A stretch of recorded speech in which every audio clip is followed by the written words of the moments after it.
जय नारायण स्टूडेंट, यहाँ पे मैंने डिफरेंट टाइप के क्वाड्रिलेटरल्स लिए गए हैं। सबसे पहली बात, इन सारे ही फिगर्स को क्वाड्रिलेटरल क्यों कहते हैं? क्योंकि सारे ही फिगर्स यहाँ पे 4 साइडेड फिगर है, यानी ऐसे फिगर्स हैं जिनकी 4 साइड्स हैं।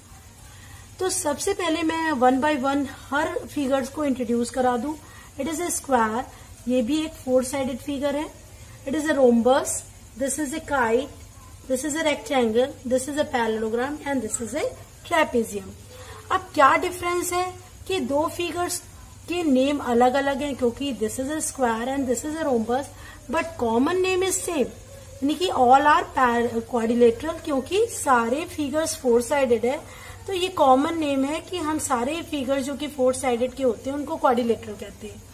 मगर क्योंकि उनकी प्रॉपर्टीज, उनकी क्वालिटीज, कुछ चीजें डिफर करती हैं, इसलिए हम उनका डिफरेंट नेम देते हैं।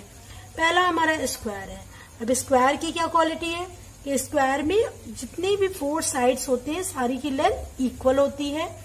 उसके बाद हम जानते हैं सारे एंगल्स 90 डिग्री होते हैं स्क्वायर के केस में, और डायगोनल्स क्या होते हैं, इक्वल होते हैं और बाइसेक्ट करते हैं एक दूसरे को, और ये परपेंडिकुलर होते हैं, परपेंडिकुलर बाइसेक्टर्स होते हैं इसके डायगोनल। फिर सेकंड वन है रोम्बस।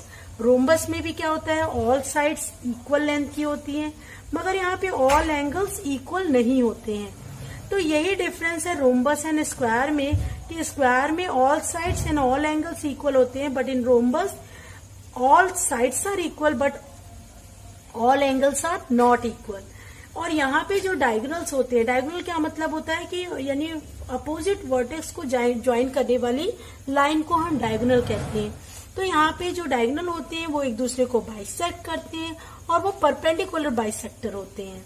नेक्स्ट आ रहा है kite. Kite is also a quadrilateral. Kite भी एक तरीके का क्वाड्रिलेटरल है। इसमें भी क्योंकि 4 साइडेड फिगर है इसलिए हम इसको कहते हैं क्वाड्रिलेटरल। मगर काइट की क्या प्रॉपर्टी, इसमें एडजेसेंट साइड क्या होते हैं, ऐसे साइड जिनका एक कॉमन वर्टेक्स हो।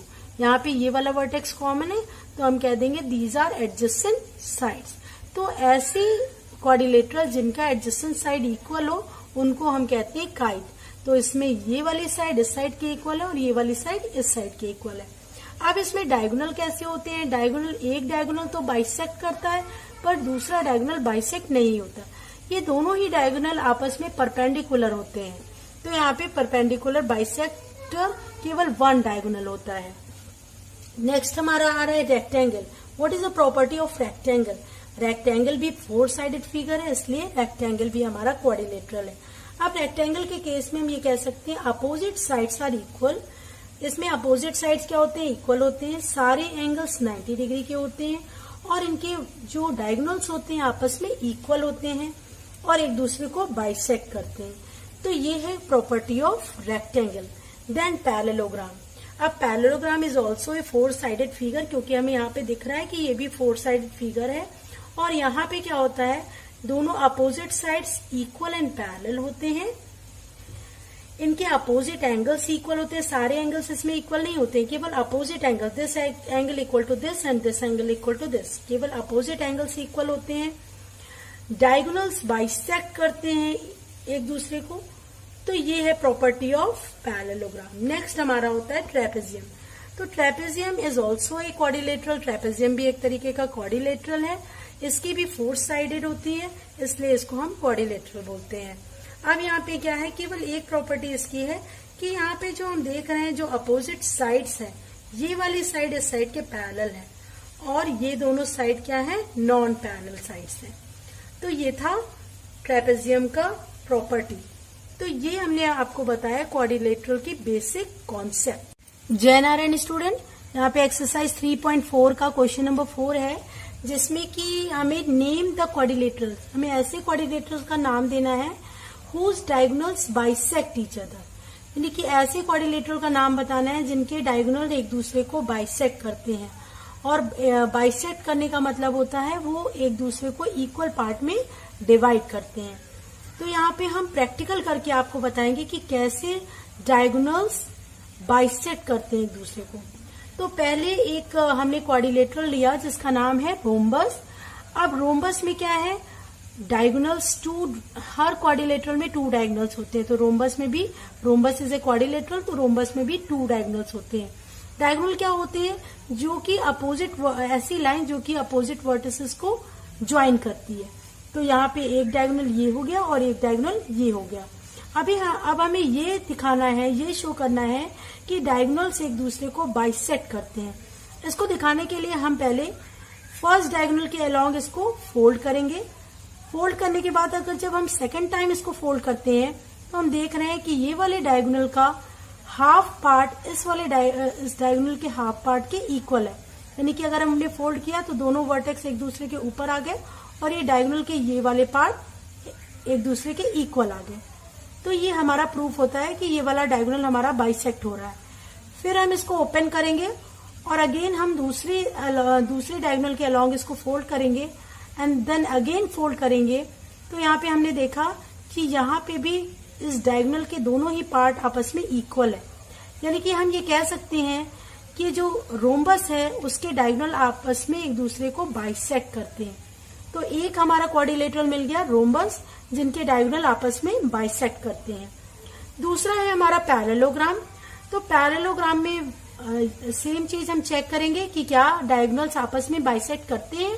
तो यहाँ पे हमने फर्स्ट डायगोनल के अलोंग इसको फोल्ड किया, देन अगेन जब हमने इसको फोल्ड किया तो हम देख रहे हैं इस डायगोनल के दोनों ही पार्ट एक दूसरे के इक्वल आ रहे हैं, यानी कि डायगोनल्स एक दूसरे को बाइसेक्ट कर रहे हैं। फिर हमने नेक्स्ट डायगोनल को चेक किया, इसको इसके अलोंग फोल्ड किया, फिर अगेन हमने फोल्ड किया तो ये वाला डायगोनल का पार्ट भी इक्वल आ रहा है। इसका मतलब पैरेललोग्राम भी सेम प्रॉपर्टी रखता है कि इसमें भी डायगोनल्स बाइसेक्ट करते हैं एक दूसरे को। नेक्स्ट हमारा है रेक्टेंगल। तो रेक्टेंगल में भी सेम प्रोसेस से हम चेक करेंगे कि फर्स्ट हम डायगोनल के अलोंग इसको फोल्ड करेंगे, अगेन हम जब फोल्ड करेंगे तो देखेंगे डायगोनल्स के पार्ट आपस में इक्वल है, यानी कि ये वाला डायगोनल बाइसेक्ट हो रहा है। अगेन दूसरे डायगोनल के अलोंग हम इसको फोल्ड करेंगे और इसको अगेन जब फोल्ड करेंगे तो ये भी हम देखेंगे नेक्स्ट डायगोनल भी इक्वल पार्ट में डिवाइडेड है। इसका मतलब रेक्टेंगल भी सेम प्रॉपर्टी फॉलो कर रहा है, इसमें भी डायगोनल एक दूसरे को बाइसेक्ट करते हैं। नेक्स्ट हमारा है स्क्वायर। अब स्क्वायर में अगेन सेम प्रोसेस हम करेंगे कि फर्स्ट डायगोनल के अलोंग इसको फोल्ड करेंगे, फिर अगेन इसको हम फोल्ड करेंगे और देखेंगे कि क्या दोनों ही पार्ट इक्वल हैं। तो यस, दोनों ही पार्ट यहाँ पे भी इक्वल है, तो यहाँ पे भी हमारी डायगोनल आपस में बाइसेक्ट हो गए। फिर हम इसको दूसरे डायगोनल के अलोंग फोल्ड करेंगे और यहाँ पे भी हम देख रहे हैं दोनों ही पार्ट आपस में इक्वल है, यानी ये वाला डायगोनल भी बाइसेक्ट हो रहा है। तो यहाँ पे 4 क्वाड्रिलेटरल ऐसे हमें मिल गए जिनके डायगोनल आपस में बाइसेक्ट हो रहे हैं। फर्स्ट है रोम्बस, सेकंड है पैरेललोग्राम, थर्ड है रेक्टेंगल एंड फोर्थ है स्क्वायर। अब सेकंड पार्ट की बारी आती है। सेकंड पार्ट में क्या है? Name the quadrilateral whose diagonals are perpendicular bisectors of each other. आप डायगोनल्स यहाँ पे बाइसेक्ट तो कर रहे हैं सारे ही क्वाड्रिलेटरल में, पर परपेंडिकुलर कहाँ फॉर्म कर रहे हैं ये हम देखेंगे। तो हम देख रहे हैं रोम्बस में ये जो 90 डिग्री में ये डिवाइड हो रहा है, दोनों ही जो डायगोनल्स हैं वो एक दूसरे को परपेंडिकुलर हैं, दोनों एक दूसरे के परपेंडिकुलर है और 90 डिग्री एंगल फॉर्म कर रहे हैं। इसको भी हम प्रैक्टिकली चेक कर सकते हैं। अब हम जानते हैं कंप्लीट एंगल होता है 360 डिग्री का। अगर इसको हम 4 पार्ट में डिवाइड करें, यानी कि इस डायगोनल के अलोंग देन अगेन करें, तो 4 एंगल्स हमारे यहाँ पे क्या आ गए? इक्वल आ गए। तो अगर हम 360 को 4 से डिवाइड करें तो हमारे ईच एंगल का मेजरमेंट क्या आ गया? 90 डिग्री।